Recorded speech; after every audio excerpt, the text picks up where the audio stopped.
Hello, Aisha or Asha. How are you? Good evening to you. Good morning to me.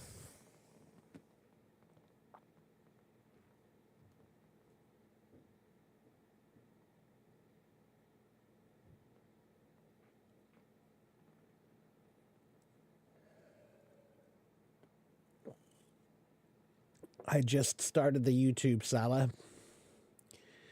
You got to give me a minute. It's on now.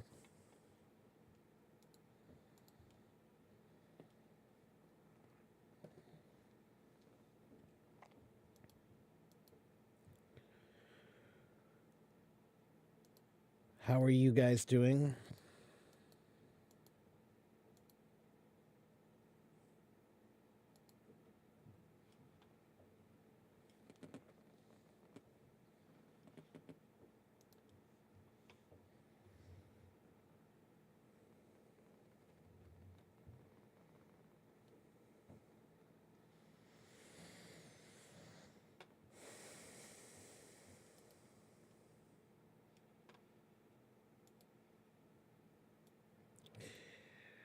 Welcome to my live stream. It is 8:38 a.m. here in Cincinnati, Ohio. Hello, Flavia. You're thinking to take a break from studying. You've been studying all year long. There's nothing wrong with taking a break from studying sometimes. I think actually it's a good thing. Um,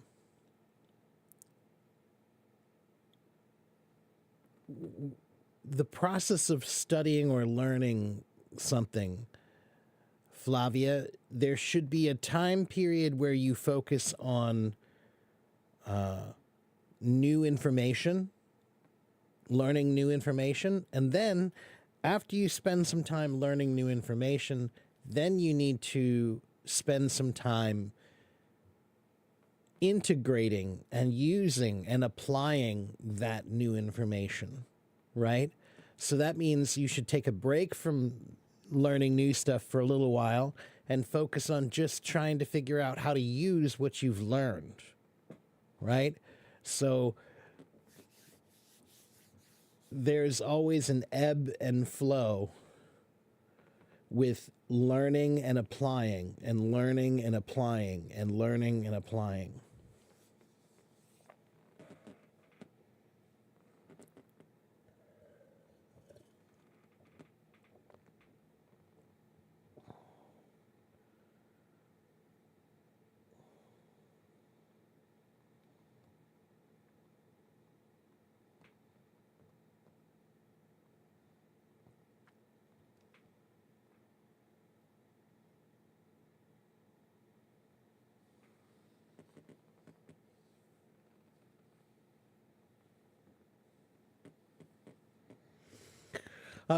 Sala wants to know what's the rule of present perfect. Present perfect is describing things that happened in the past all the way up until the present. Okay, so the difference between simple past and present perfect is simple past only describes the thing in the past, but present perfect describes the same thing, but it describes it in a different way. It describes it with two different time periods, the past and all the way up until now. Right? So that's the big difference. In Sala, instead of using the word perfect, I want you to replace the word perfect and use the word completed instead. So don't say present perfect, say present completed. Okay? Don't say future perfect, say future completed. Don't say past whatever. You know, just use completed instead of perfect. It makes more sense when you think about it as the word completed. Okay?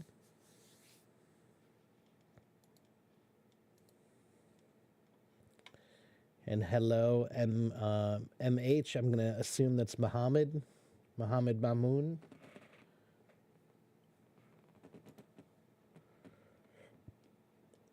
And hello, Nivea. Hello, Yama. Hello, Bruce. Hello, Sherry and Noor. Hello, Zoe.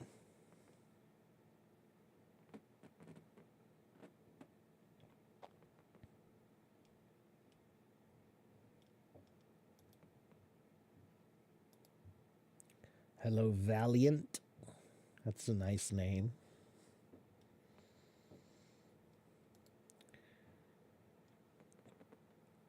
It's going fine. It's going fine. You want me to tell you something that's IELTS related suggestions?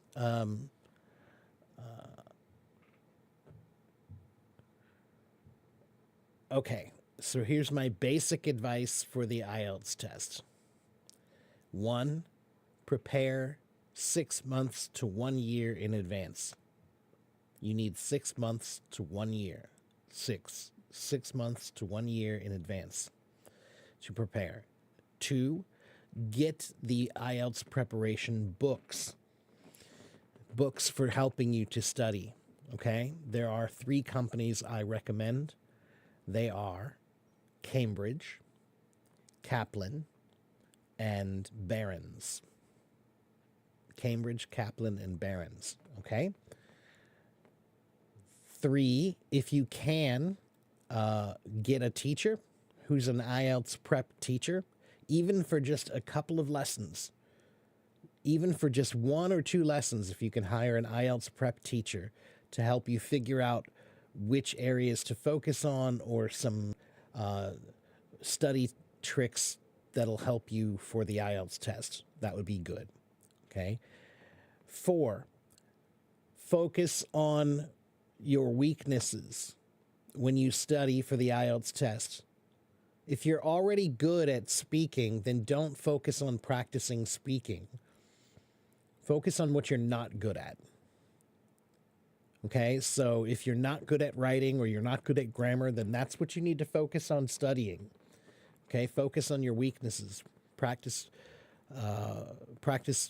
exercises that target your weak points. Okay, so there you go. There's some IELTS tip suggestions. Hello, Tariku. I'm fine. I'm fine, Noor. How are you? Thank you, Mohammed.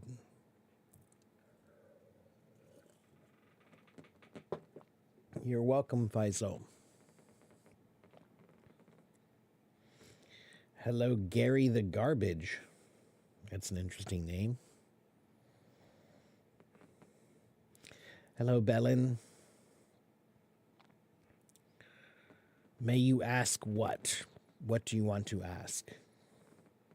How's life in America? Could be better, could be worse.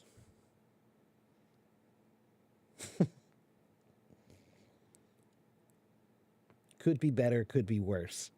There are lots of things that I don't like, but if I just complain about them, you know, there are maybe places that have bigger problems, you know.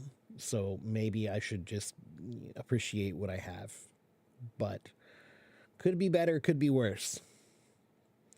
Hello, Diane. Hello, Zendan.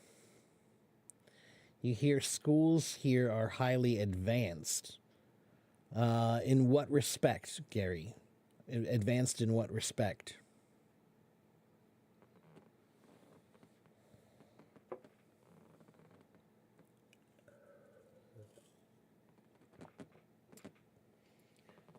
Konnichiwa, Mazukazu. Is it Masakazu? Masakazu, sorry. Konnichiwa. Hello. Good evening to you. Good morning to me. Konbanwa, yeah.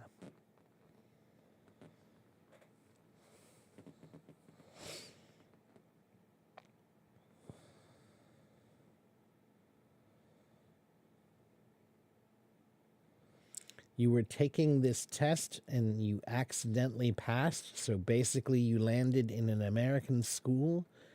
So you're basically leaving next month to go to America? Where are you going to? Well, you're from the Philippines, Gary, and I've been to the Philippines, and I have some Filipino friends. And the truth is that there are many people in the Philippines with really, really excellent English. Yeah. So it doesn't surprise me. Doesn't surprise me.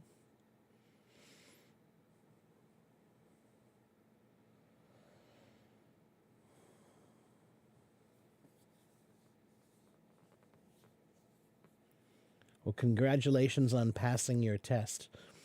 Let's see, what time is it? It is currently 8:47 a.m. here. I'm in Cincinnati, Ohio. Cincinnati, Ohio.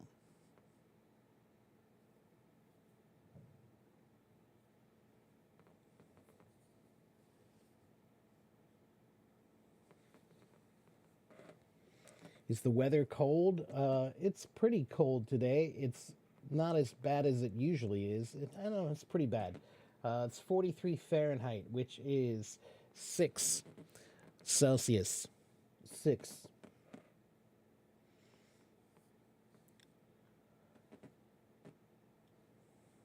Your mother teaches you English? Well, that's good.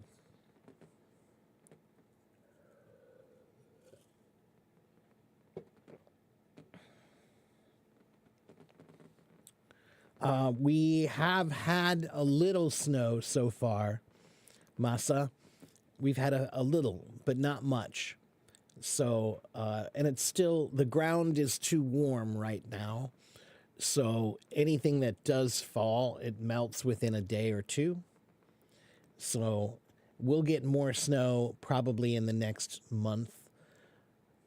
Most of the snow we get is in January. Yeah, January and February. That's when we usually get snow.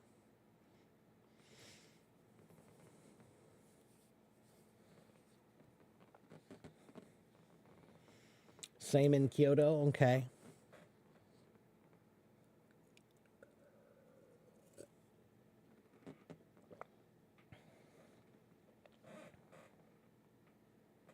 I wonder what latitude Kyoto is versus my latitude. Let's see.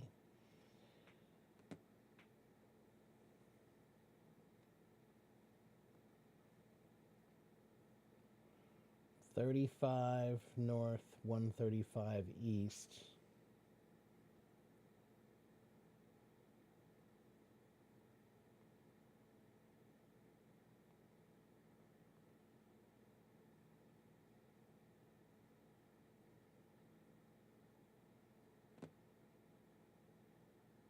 Hmm.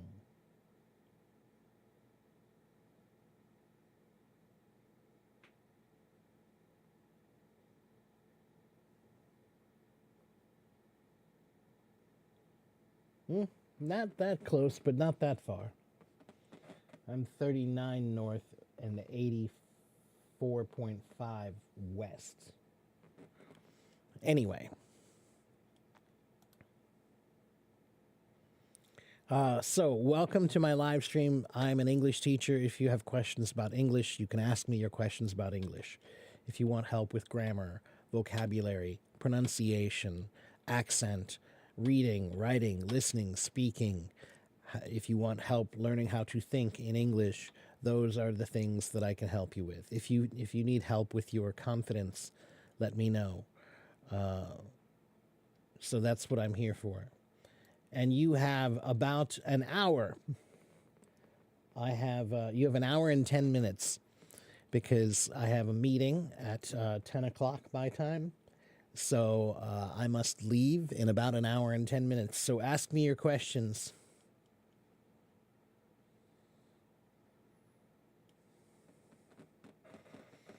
You had heavy snow last year, 9 degrees Celsius.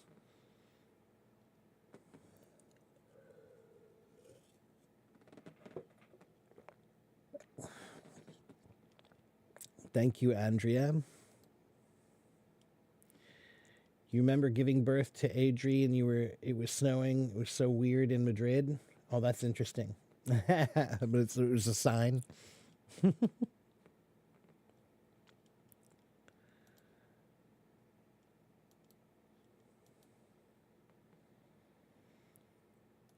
All right, let's see. The frosting on the cake, what does that idiom mean? The icing on the cake or the frosting on the cake? It means you've already won.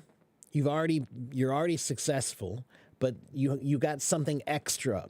You got something that's even more gratifying, even more satisfying, even more what's the right word?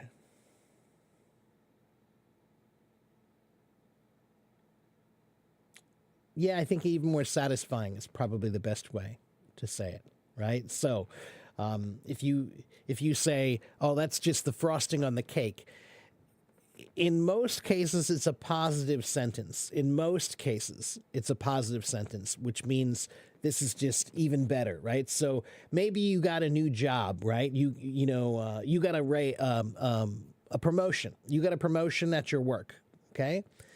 And with the promotion, they give you a brand new car, a work car. And you could say, oh, that's just the icing on the cake, or that's just the frosting on the cake.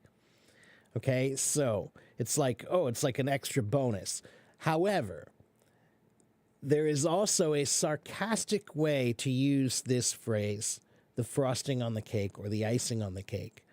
That means like things are bad and something is now even worse, right? So there are two ways to use this phrase.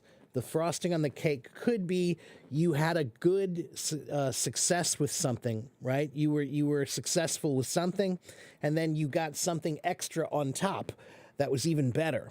That could be the positive way to use it, or it could be used in the negative sense to say something bad happened, and then something even worse happened. That's the icing on the cake, and that's like in a sarcastic way. Okay? Is it common? Yeah. The icing on the cake is common. I think so. Yeah.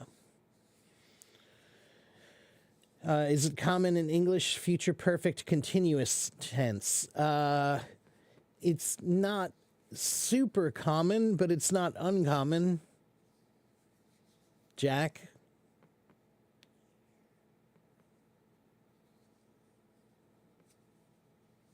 It's not, it depends on what you're trying to describe, right?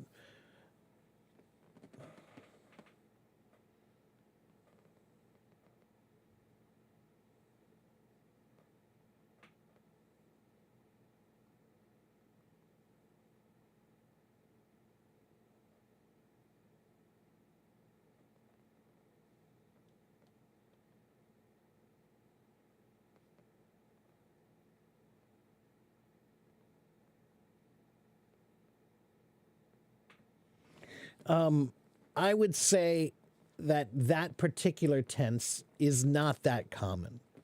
So examples of future perfect continuous would be talking about things like if you're talking about how long you've known someone, like if you say, next week on Thursday, I will have known you for 7 years.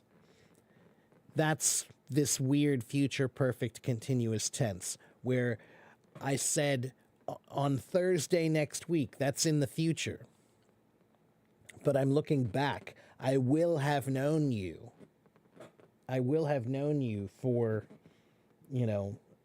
7 years, right? So I would say that it's not that common that that situation arises where you're talking about something in the future and something in the past at the same time. Okay? You have a lot of trouble with grammar. Noor, will you need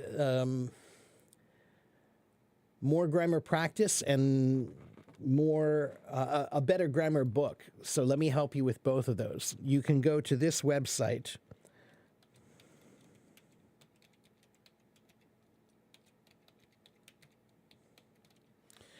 games2learnenglish.com, and they have lots of exercises to practice grammar and vocabulary and all of the English exercises about adverbs and adjectives and prepositions and pronouns and body parts and describing time, and time periods, lots of different exercises. So, yes, it's free.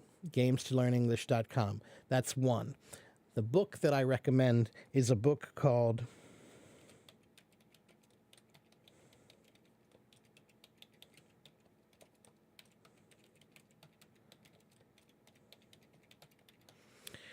Basic English Grammar by Saddleback Publishing. Okay, I have probably about 50 different grammar books. Okay, but this one is the least boring, most interesting, and easiest to get through. And I think it has good exercises to practice. I think it's a good combination of textbook and workbook. Okay, so try those two, games2learnenglish.com and Basic English Grammar by Saddleback Publishing. Okay, and then you have to work on it. Grammar sucks. Grammar's boring. Grammar is never fun. But it's important to understand how to use the language better. Okay? So, to live hand to mouth, Bellin, the expression living hand to mouth means that whatever you earn is used to pay for just enough food for you to eat, and that's all you have. So living hand to mouth means that you barely have enough money just to eat. Okay, just to get by. All right? He was living hand to mouth for the last 2 years, means he was just earning enough money to eat each day for the last 2 years, living hand to mouth. Okay?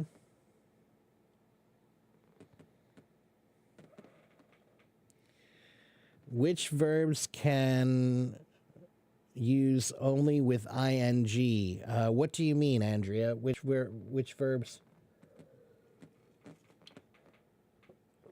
You want a list of the verbs that use ing? That's a lot of words. Most of the verbs use ing. Most, not all. It would be easier to list the ones that don't, right? Irregular verbs, right? There are some that do and some that don't.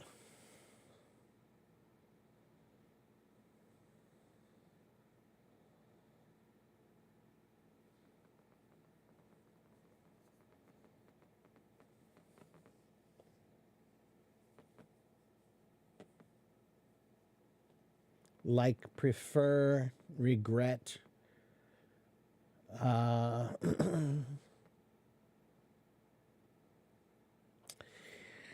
Right, so let me think about that for a moment.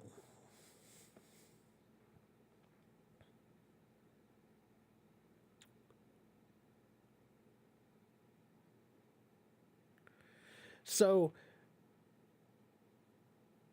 prefer and regret both can use ing.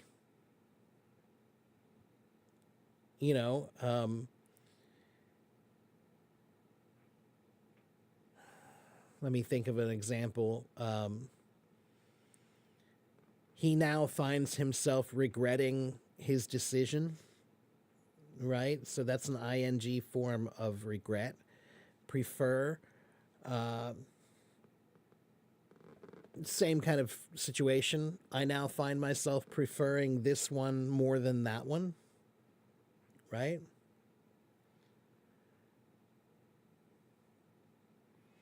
I regret eating cake, right? I don't understand what your problem is, though. What's your confusion about using regret in that way, Andrea?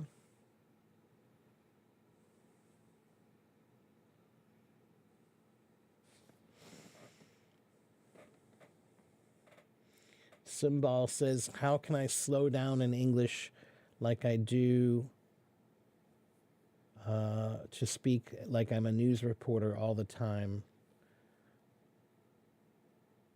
It doesn't sound natural. Symbol, I think that the speed of your speech, if you want it to sound natural, you have to think about language is very similar to music, right? If you're a musician, you need to learn how to play. Some songs are fast, right? Some songs are fast songs. You have to play those songs. But there are some songs that are medium tempo songs, right? Middle tempo, right? You have to know how to play those songs. And there are some songs that are slow. You have to be able to play those songs too. And you have to make all three sound good. They have to sound natural, right?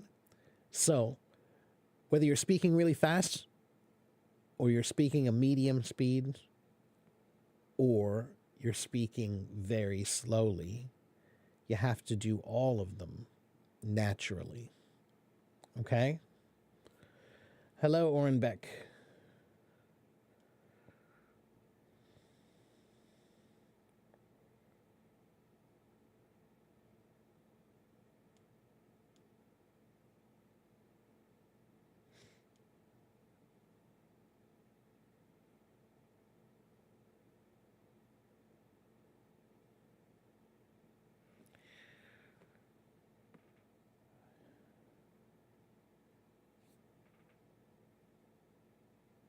Ah, right. I regret to eat.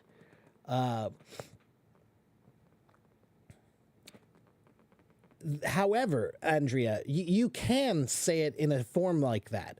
For example, the proper formal way to address someone when you get, for example, a rejection letter. If you applied to a certain school, perhaps, maybe you applied to a school and you're waiting to find out if you got in, when you get the letter, it will say, I regret to inform you.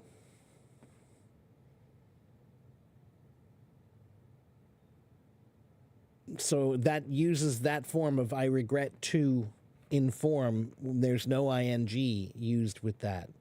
I regret to inform you. So there are situations where you could use the to and regret rather than ing. Is that, I think, what you're confused about? Okay, I'm trying to keep up with all the comments and questions, everyone. But it's getting a little confusing in here.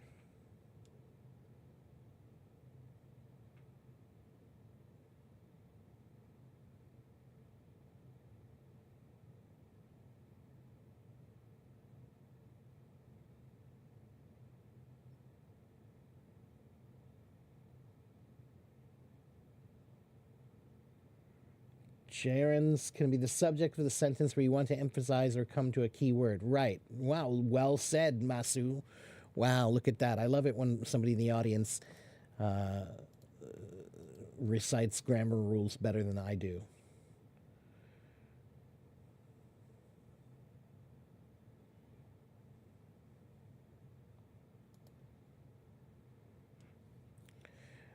You're welcome, Andrea. I hope that you got that figured out.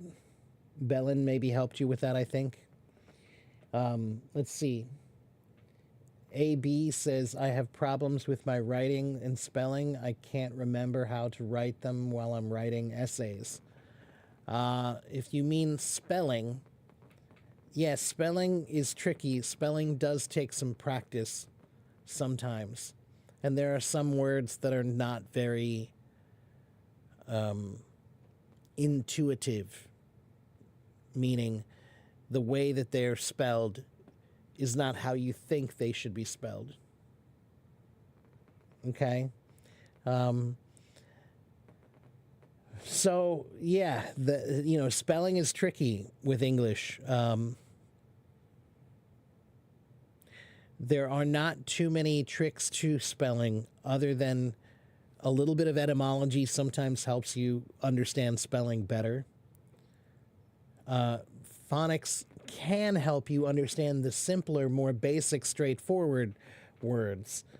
But then there are some words that it's just a matter of practice. It's just a matter of practice. Okay, and Sumbal now says, my accent changes whenever I speak slow, but when I'm speaking fast, I can pull off an accent. That's why I try to speak fast, but how can I hold on in a slow one? Your accent changes how? Hello, Mona, how are you? Am I right that we use ing with all feeling verbs? I don't know if I've heard it that way before. Let's see.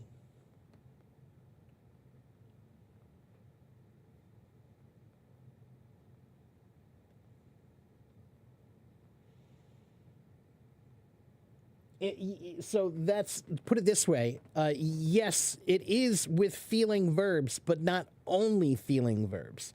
There are other words that are not necessarily feeling, but that do use them, right? So verbs of feeling like watching, singing, traveling, to watch, to sing, to travel, right?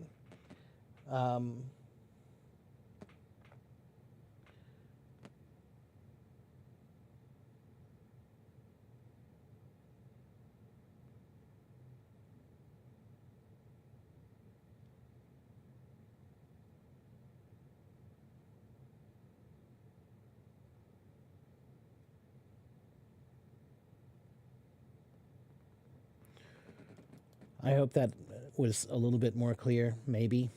I'm not sure. Mohammed wants to know why native speakers, most of the time when they use informal language, when I try to use some advanced words they don't understand, then they say, what do you mean? So I don't sound natural for them. Mohammed, well, I think there's a general principle in language and culture around the world that language naturally becomes more, or I should say, language naturally becomes less formal as it becomes more casual. So if you're in a casual setting, Mohammed, and you use words that are outside of a casual setting, then it is awkward. It's weird. It's strange, right? So it's the same thing as if you go to your professor's class and you come into your professor's class and your professor is giving a speech and he's speaking beautifully and using a lot of advanced vocabulary words, right? He's very eloquent. He speaks very well. He's very loquacious, right? He goes on and really gives detail, right?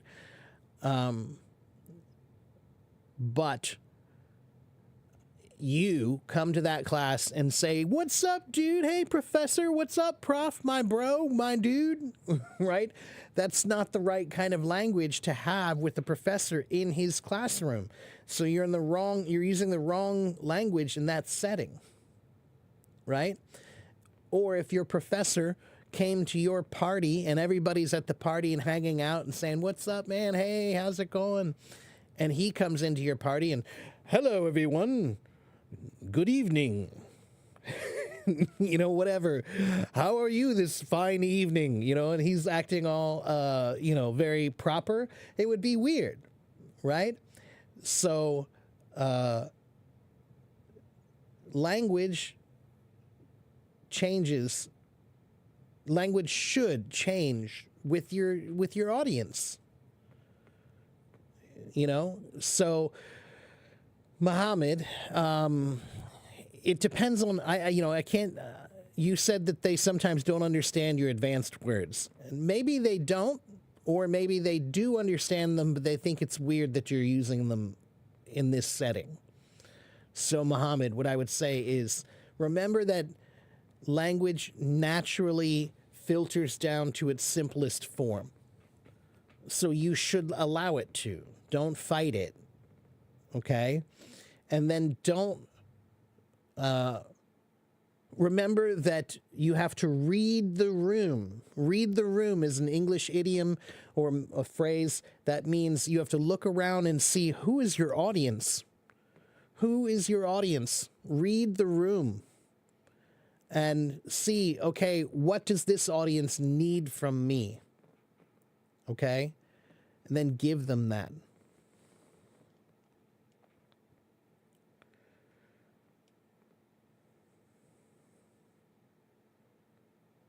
Okay, let's see. Next question. Hello,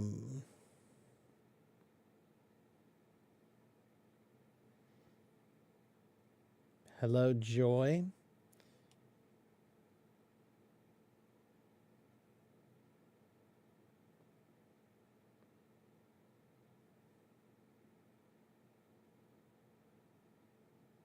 How can you practice them? You just have to write them a bunch of times. Repetition. Repetition. That's really the only way to practice them in that way. Okay? Symbol says, when I speak slowly, my accent is an American one with a neutral tone, but when I speak fast, then my tone is more British and the accent isn't American either. Well, that's weird.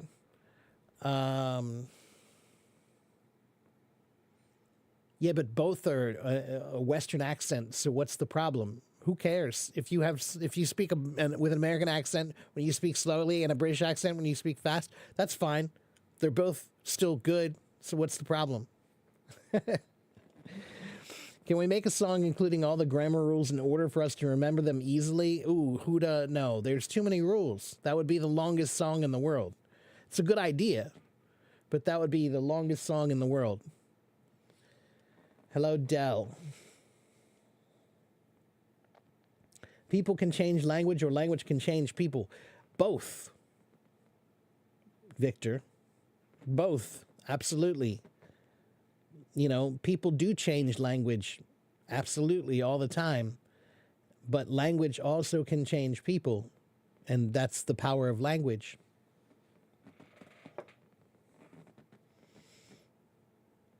People listen to the people who speak well.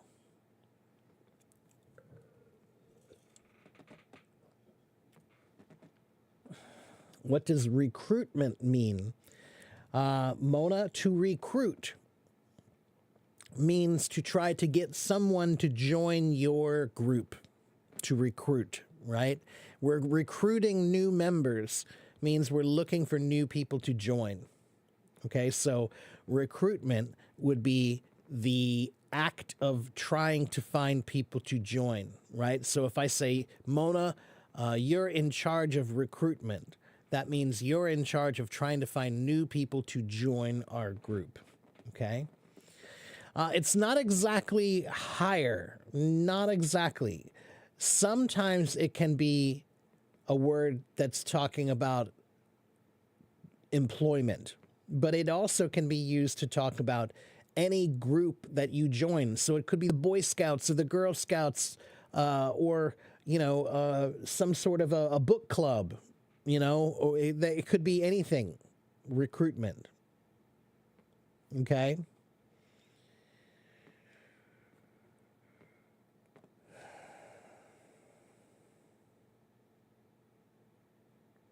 Could I please pronounce this word short? Huh? Which word are you wanting me to pronounce? Short, will not? Shorter. I'm confused. Will not. What about will not? Will not, will not, will not.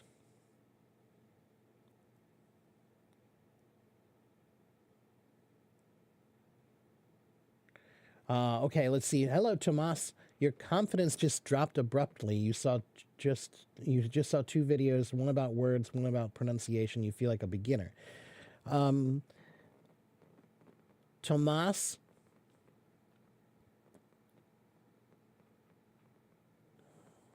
anytime you see someone or something that's far more advanced than you,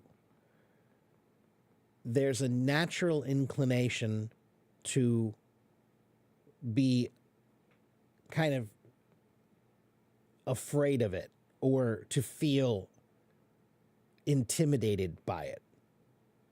But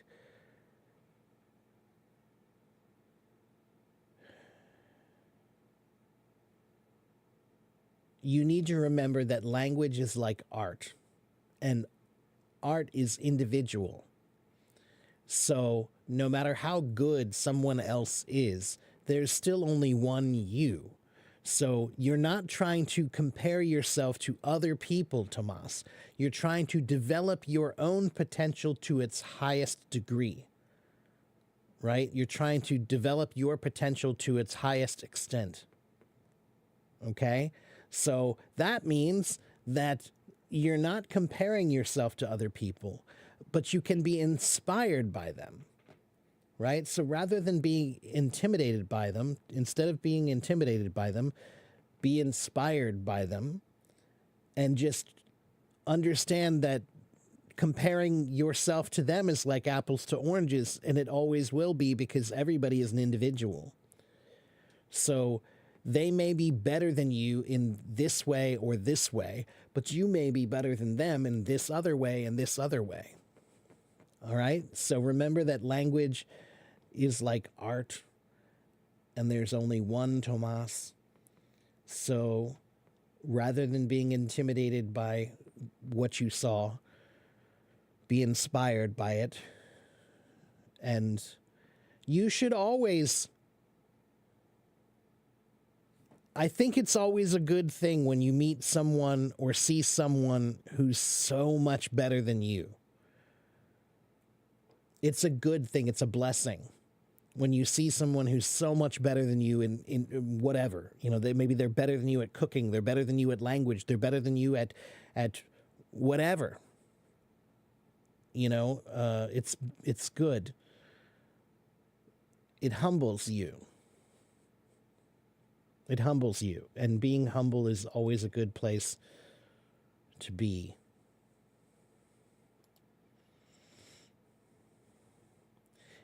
Is the word recruitment mostly used in the Army? That's the most common way it's used, yeah. But I wouldn't say it's the only way it's used.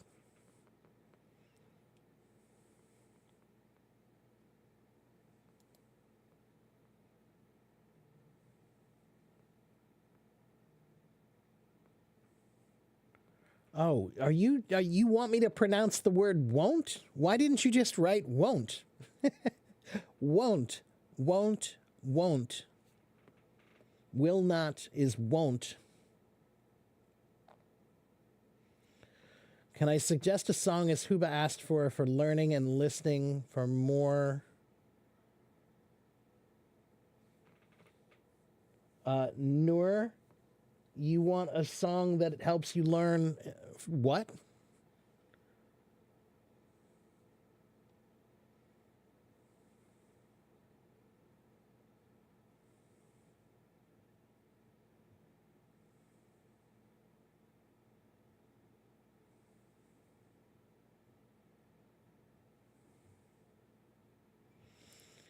You're welcome, Tomas. Okay. Can I explain where to use perspective and perception? Let me think about that for a moment.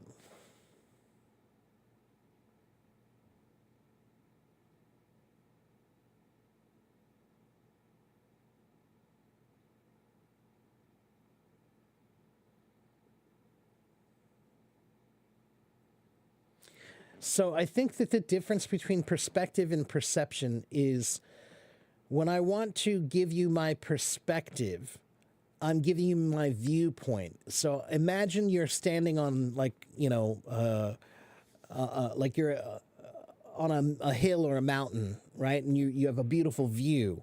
That's your perspective. It's what you can see.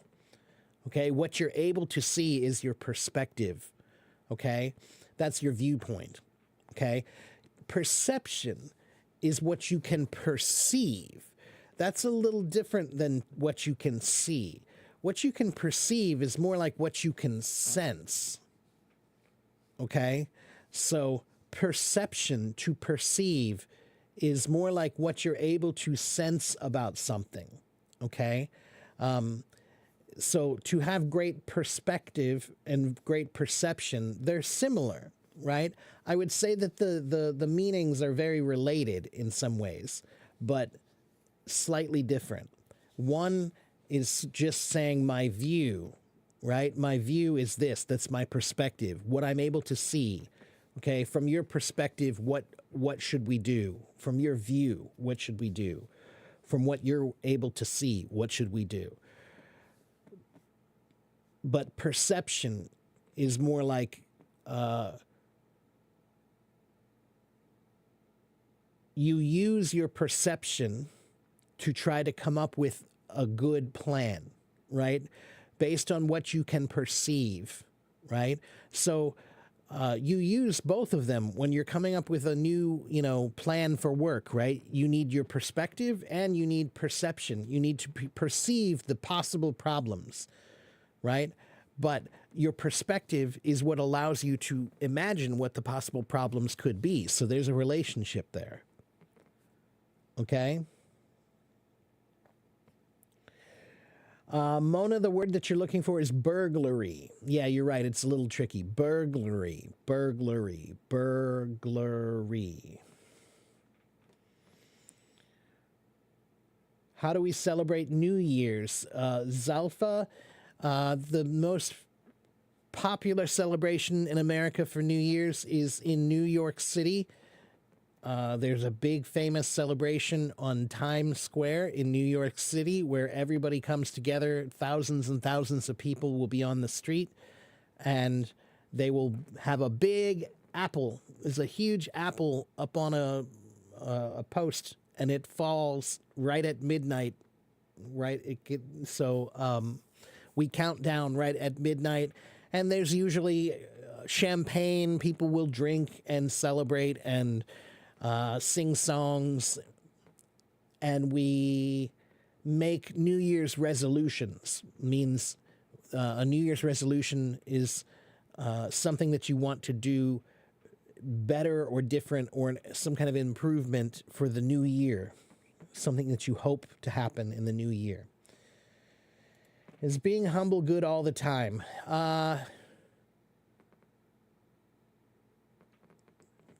There are some situations where you should put your humbleness away temporarily. However, I think that the capability to have humility, to be humble, is always important to reference. If you lose sight of your ability to be humble, then that's a problem. So there are times when maybe you shouldn't be humble, when you do need to step up and say, I'm the one who should do this. I'm the best for this job. There are occasionally times when you do need to be bold, but you should never lose sight of your humility.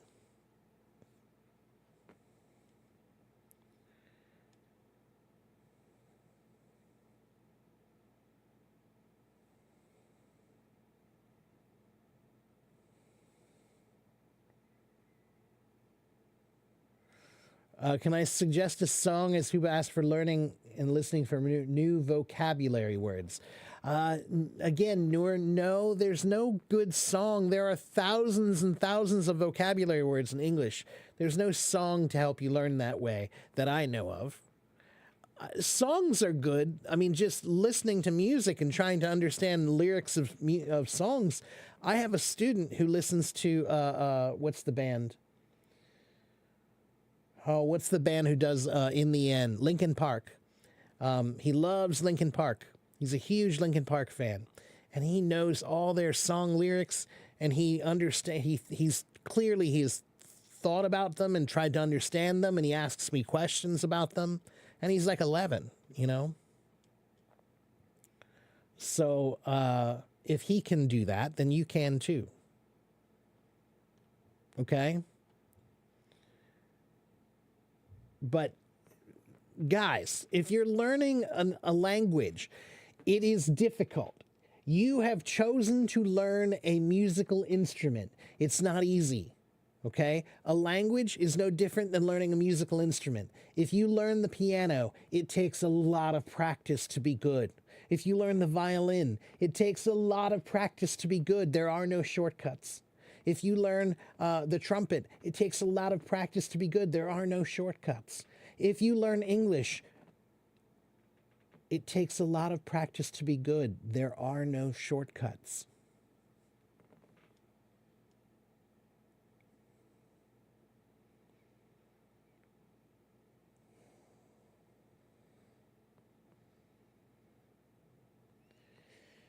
Okay, how to pronounce two long vowel sounds in the word school and more, and two short vowels in the words good and boy. Right. So, Linda, there are often words in English where the pronunciation of the sound of the word will be different than you expect. Excuse me. And that's because sometimes the etymology, the history of where the words come from, are very different, and therefore there's a different pronunciation. Okay? So, for example, school comes from the German word Schule, right? So in German, Schule, I believe, if I remember right. And Schule, school. So that's where we get the pronunciation of school, is from the German word Schule. More,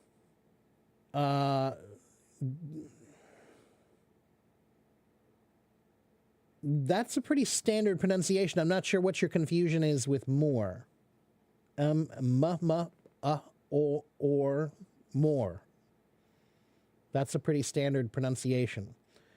But good also comes from German. The word gut, gut, good, gut, right? So gut. It comes from the German word gut, good. And boy, let's see. Again, boy is fairly standard. Yeah, oi.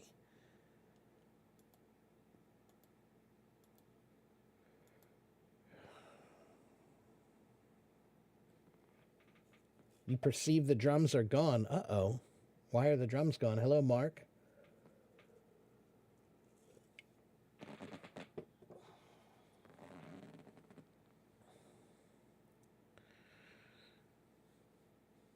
Yeah, Jasmine said perception uses your imagination. Yeah, I think that that's true. Yeah, there's some imagination and sense. Yeah.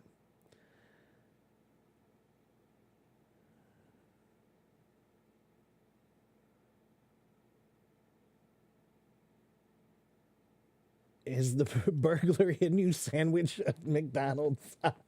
Yeah, right. It does sound like burger. Yeah.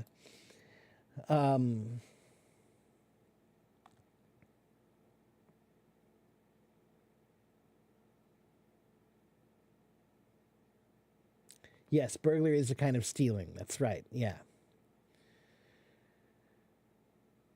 Okay.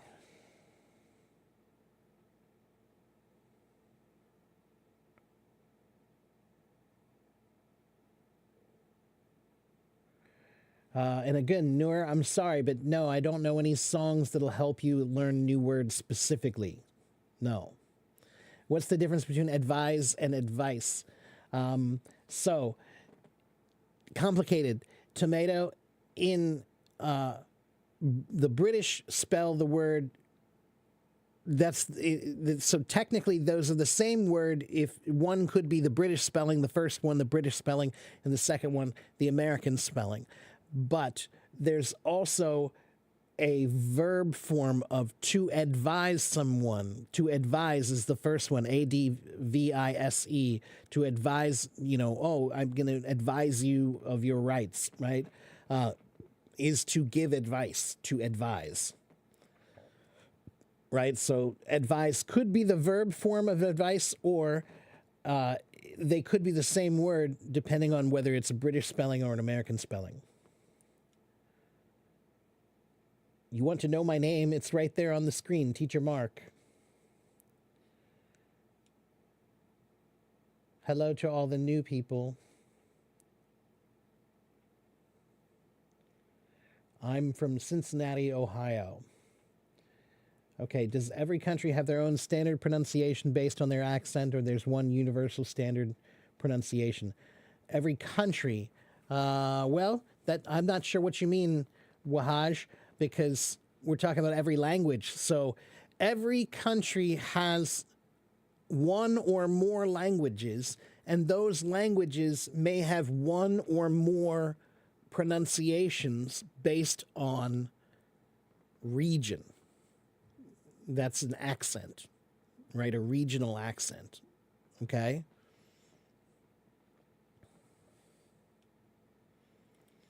Your brain is not braining? Yeah, mine is kind of having some trouble sometimes today, too.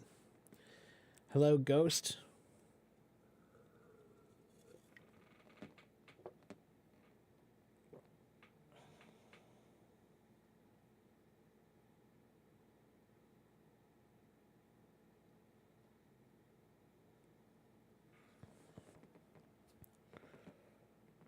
What's the most important language after English? Oh, that really depends on you. That depends on you, you know, what you want to do in life and what your goals and purposes are in life. If you're talking about from strictly from a popularity standpoint, you could say Spanish would be a very good one to learn, because there are many, many countries that you could travel to where you could speak Spanish. Okay? Hindi and Chinese both also are high on the list because of their high population means they have a large number of people who speak that language, right? So both of those could be potential. Chinese also could be an argument could be made that it's a good language to learn for the potential for business, right? If you know English and you know Chinese, those are pretty good languages to learn to make some business deals, right? Arabic could be a good one depending on your circumstance, right? For example, if you have business in the Middle East, then yeah, Arabic would be a good one for you to learn, right? So that's why I'm saying I don't think you can say which one language is the most important overall. I think it depends on you as a person and what your goals and purposes are in life, how you want to apply your learning.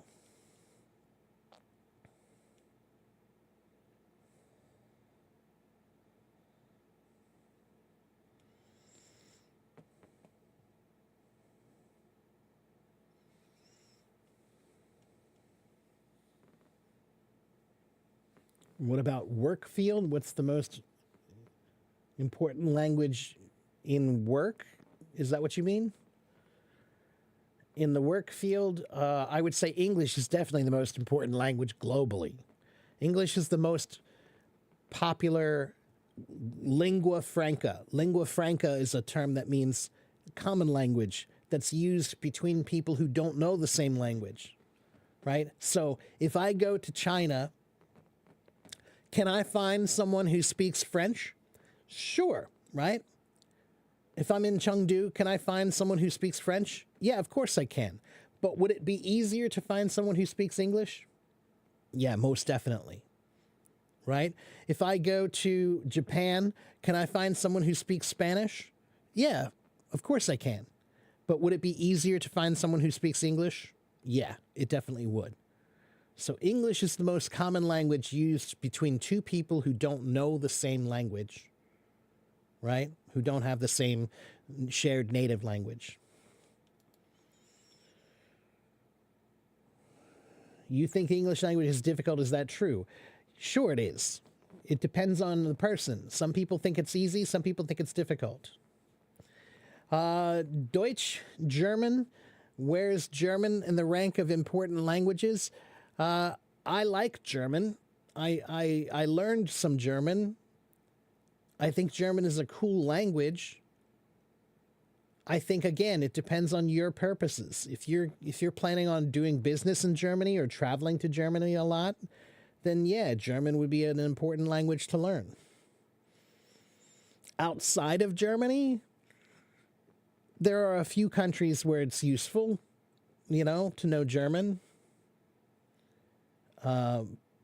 But I don't know if I would say it's globally that valuable. I could be wrong.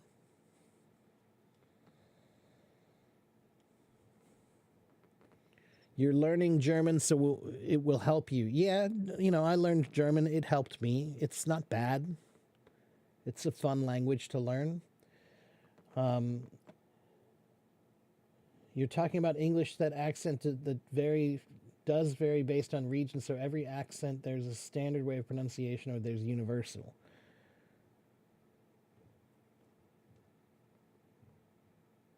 No, I don't think there's ever any standardization of any accent based on region,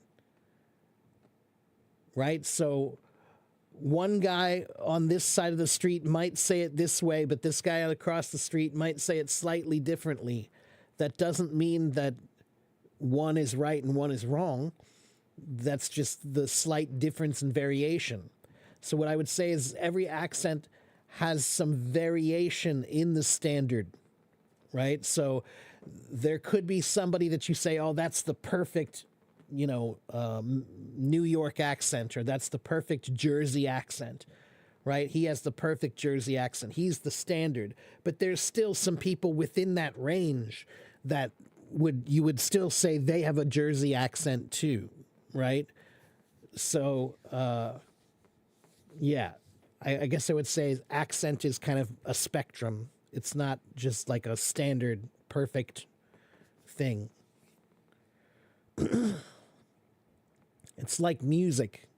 Some people play the song exactly the way it was done before. Some people play it with a little different personality. It's still the same song, but it has some variation.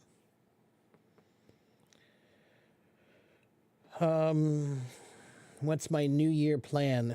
To try to get my ass in gear and start doing more.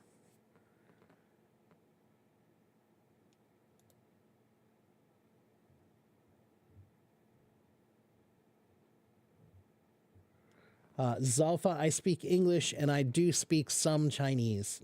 I'm not, a Chinese master or anything, but I can express myself okay.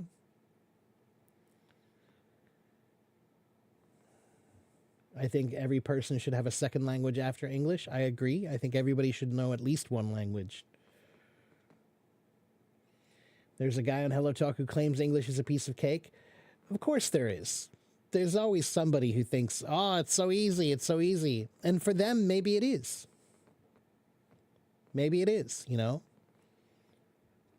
But learning is not a competition with others. Learning is a competition with yourself. So it doesn't matter if he thinks it's easy or hard, because he's not you. Learning is not a competition with others. Learning is a competition with yourself. Okay?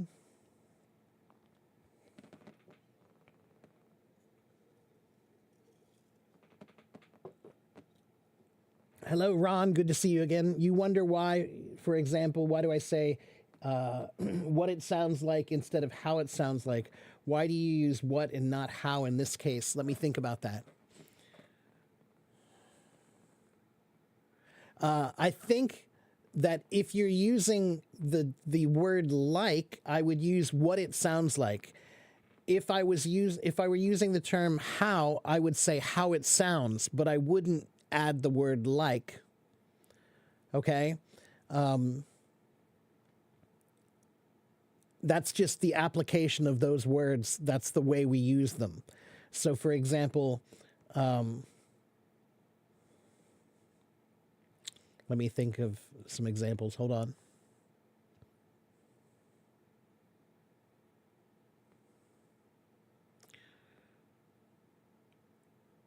What does it sound like? Oh, that's what it sounds like. It sounds like a bird. Oh, that's what it sounds like.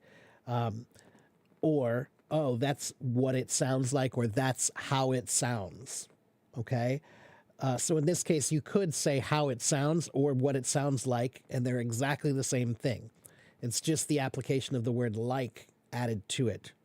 Okay. It sounds like something is because you're implying the continuation of the phrase. You're implying it sounds like blah, blah, blah. But how it sounds, that ends. That's the end. There's no need for the word like. Okay?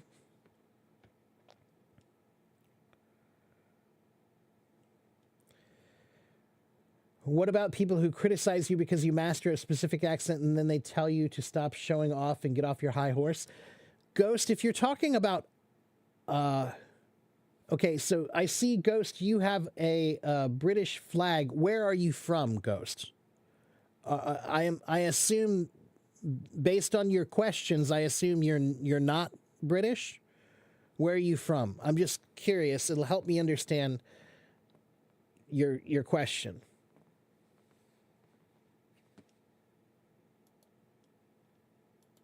Are you British, or are you British with heritage from another country, or are you from another country living in England now, or what?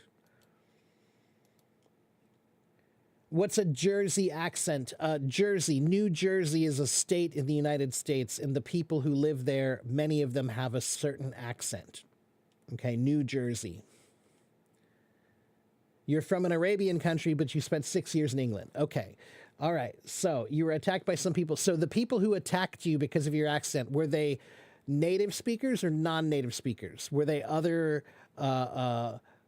Arabs, or were they locals? Who attacked you for your accent?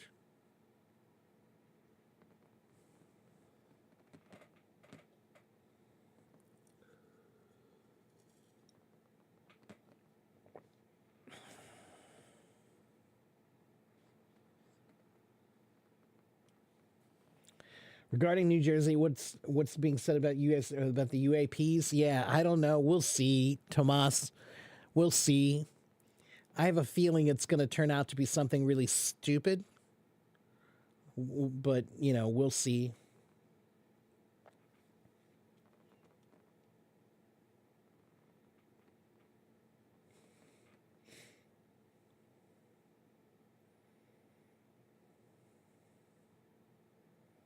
You're welcome, Ron. I have a foreign accent in English while I'm staying in Pakistan. I'm being criticized by my own people because they made me feel like I'm out of league. Right, so that's what I was going to try to say is sometimes the people who criticize you are other people who are also learning. Right? So they're not native speakers. And it's not...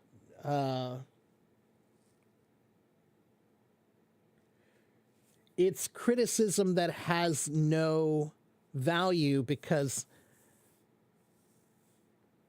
who are they to tell you about anything? They're another non-native speaker learning, right?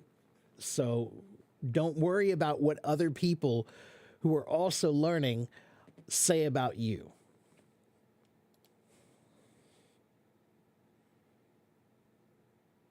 Okay?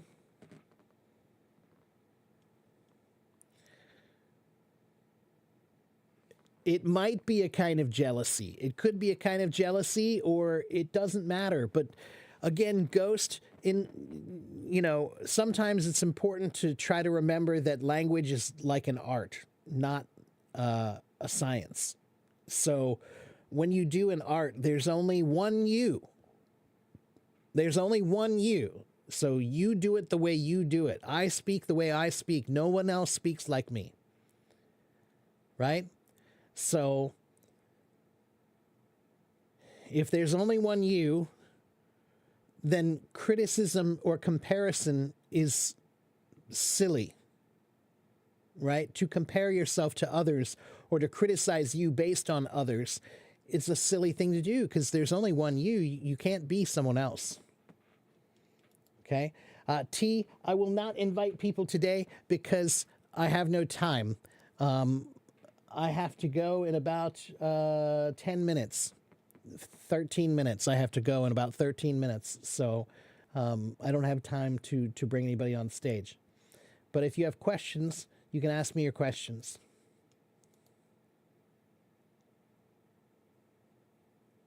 What's the best way to deal with such people who judge you based on your accent, mostly native people? Forget about them, ignore them, be above it, don't be in it. Hello, Gunter. You talk with natives and they inform me I think you're British, but they don't convince me that I'm not British. Okay, well, again, Ghost.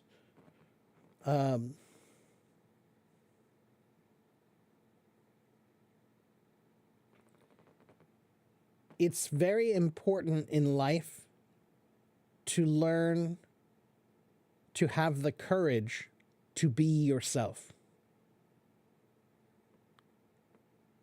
Okay? It's very important in life to learn how to have the courage to be yourself. So, when you're talking to other people like other natives who are criticizing you, you need to have the courage to be yourself. Okay? How old am I? I'm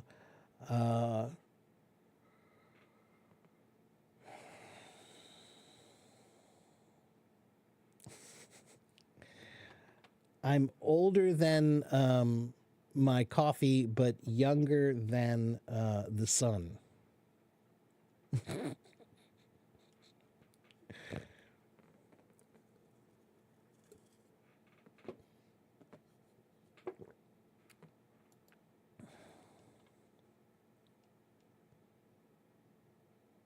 Oh, you're not asking about me. Okay. You're asking Ghost. Okay. You're okay, Ghost.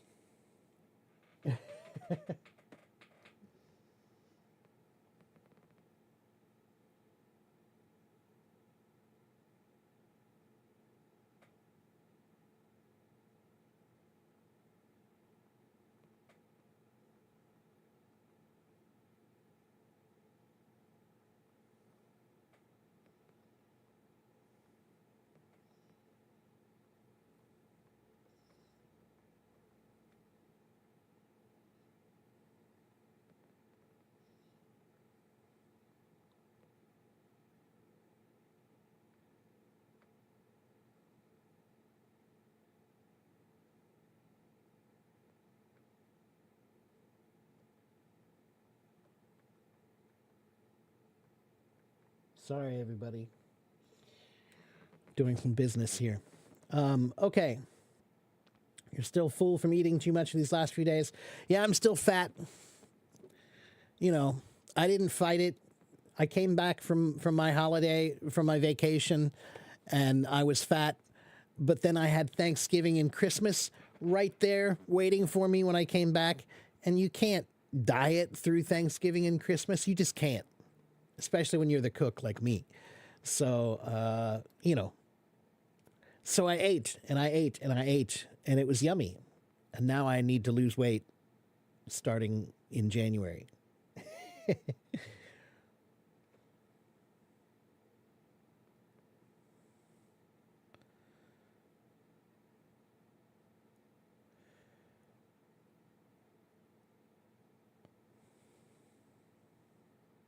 Okay, and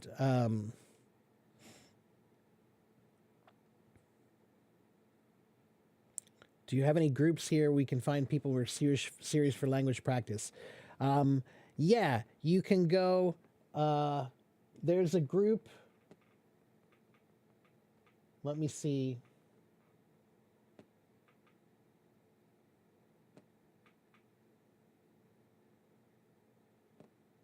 I'm not sure what the latest group is.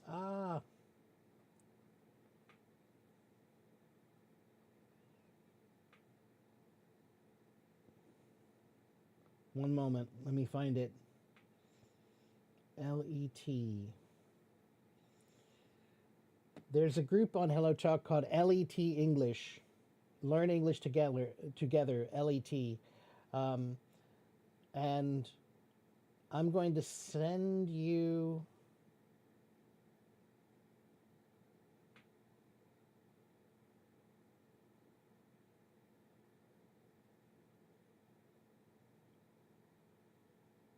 copy, paste. If you want to join this group, this is a language learning group on Hello Talk. And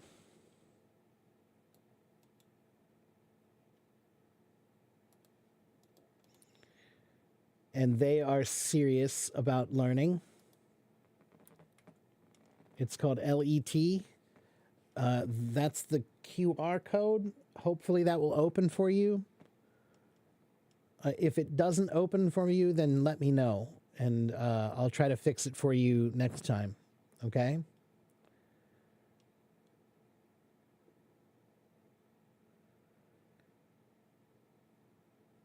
I'm brushing off your comments. What comments? We've talked about psychological topics. T? I don't remember your name. I don't remember your name, T. Did you change your name?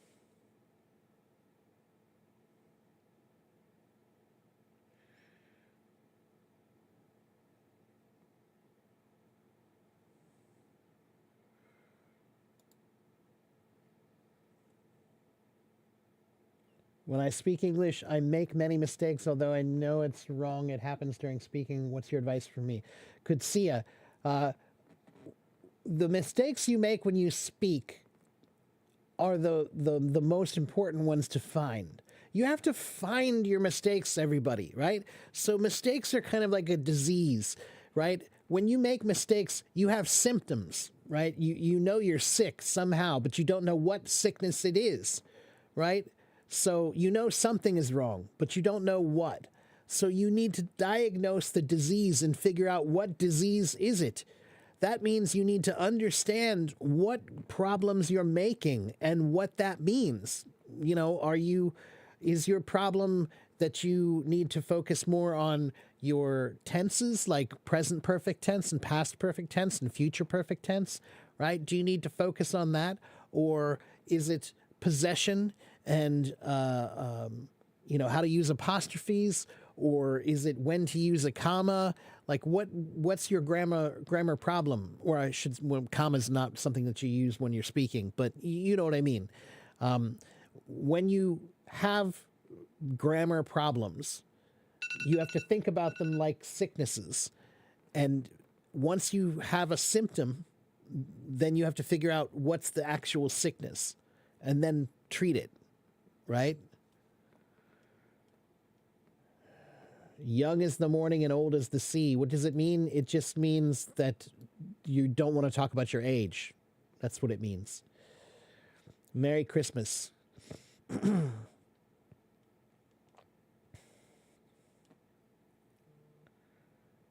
Okay, you guys heard my alarm. I need to get going here because I have a meeting. So, have I seen on YouTube stealing words from German for the English language? Gunter, I'm not sure what you mean, but yeah, there are lots of words from German that, are in the English language now. Go with the flow means relax and do what everybody else is doing, right? So the flow means the flow of the river, right? So swim with the river. Don't swim against it. That's not going with the flow. Go with the flow means just go along with what everybody else is doing. Okay?